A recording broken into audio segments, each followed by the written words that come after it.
이런 분 같은 경우는 R&D 중에 대부분 빼야 된다고 얘기를 들으셨다고 하더라고요. 밑에 뿌리가 아직 많이 남아있어서 사실 이를 빼거나 그럴 상황은 진짜 아니기는 했어요. 환자 입장에서 생각해보면 임플란트 하라고 한 병은 약간 조금 돈 때문에 과잉 진료한 거 아니냐, 약간 좀 다른 치과에 꽂고 임플란트 해야 된다라고 진단받았는데 원장님이 보시기에는 아니었던 적이 있으실까요? 꽤 많죠. 그 치과는 왜 임플란트 하라고 권유를 했을지. 진단이 잘못됐다기보다는 제가 살려서 쓸 수 있다고 말씀은 드려도 굉장히 튼튼하게 막 쓸 수 있는 건 아닐 수 있잖아요. 저희가 봐도 뺀다고 충분히 진단할 수 있는 치아지만 생각보다 너무 오래 못 썼을 때는 저한테 화내시기도 하고 뭐 그러기도 하거든요. 누가 맞다 틀리다 이런 문제는 아닌 것 같아요. 환자 입장에서 생각해보면 임플란트 하라고 한 병은 약간 조금 돈 때문에 과잉 진료한 거 아니냐, 약간 좀 충분히 설명이 됐다면 사실 환자분이 그렇게 기분 나빠하지 않으셨겠죠. 치과에서 여러 명이 보더라도 이거는 뺄 수도 있고 살릴 수도 있는 상황인데 이걸 이제 어떻게 할까 그런 고민되는 상황들이 있거든요. 근데 이제 그 부분이 설명이 좀 덜 됐으니까 그렇게 좀 언짢아하시는 상황이 온 것 같아요.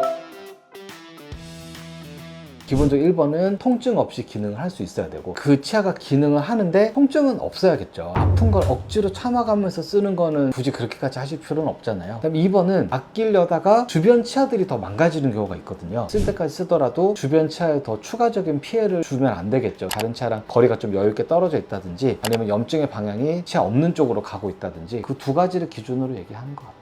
그래서 사례를 한번 보면 이런 분 같은 경우는 R&D 중에 대부분 빼야 된다고 얘기를 들으셨다고 하더라고요.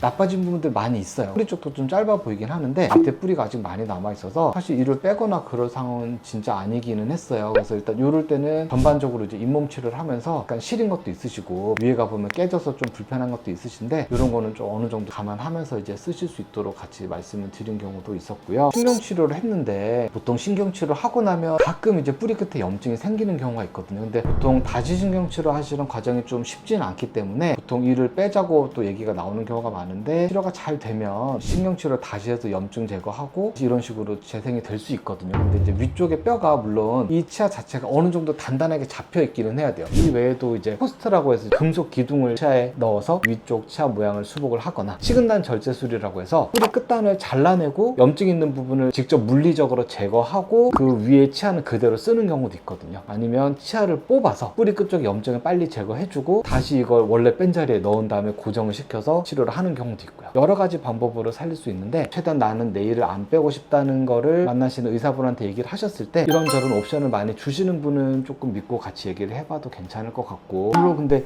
정말 빼야 되는 경우도 있거든요. 왜 이 치아는 못 살린다는 거를 설명을 확실하게 내가 들어서 이해를 할 수 있어야겠죠. 아니면은 방금 말씀드린 이런저런 방법을 통해서 치아를 살릴 수 있는 방법이 있으니까 그런 방법들을 한번 알아보시면 좋을 것 같아요. 이제 만약에 치아를 살렸으면 관리를 잘하면 계속 쓸 수 있는 거 아니면 언젠가는 또 다시 아까 말씀드린 여러 가지 방법들이 정말 잘 되면은 기존의 내 치아처럼 쓸 수도 있지만 아무래도 이제 힘 많이 받는 자리들이 많이 망가지고 많이 깨지거든요. 일반적으로 지금 많이 깨져 있던 자리들을 억지로 수복을 했을 때 수명이 짧아지는 거는 사실인 것 같아요. 어쨌건 간에 내 치아로 조금 더 쓰겠다 거기에 맞춰서 이제 치료를 받으시는 게 맞고 내가 치과 가는 것도 시간도 내기가 어렵고 여러 번 하는 것도 싫고 비용적인 것도 고민이 된다 빼고 임플란트를 하는 게 또 무조건 나쁜 건 아닐 수 있죠. 본인의 상황에 맞춰서 진단을 받으면 되는데 문제는 이를 빼라고 해서 뺐어요 이런 경우 되게 많거든요. 나중에는 그게 뺐던 게 후회가 돼요 라고 또 말씀하시는 경우도 있어서 다른 방법들이 없는지를 한번 물어보시는 것도 좋을 것 같아요. 원장님은 살릴 수도 있고 임플란트 해도 괜찮으려 애매한 상황이 있다면 어떤 걸 조금 더 추천하시는 편이세요? 보통은 그래도 살려서 쓰는 거를 추천드리기는 해요. 임플란트도 한 번 해서 평생 쓰시는 건 아니거든요. 힘든 과정들이 있기 때문에 너무 빠른 시기에 또 임플란트로 바로 넘어가는 것보다는 할 수 있으면 내 차로 최대한 쓰시고 수명을 다해서 어쩔 수 없으면 이제 그때 임플란트로 넘어가면 예전보다 기술이 많이 좋아지기도 했고 결과도 되게 좋거든요. 요즘은 임플란트 자체가 무조건 나쁜 건 아닌데 처음부터 바로 그렇게 넘어가지 마시고 나중에 그거 할 수 있으니까.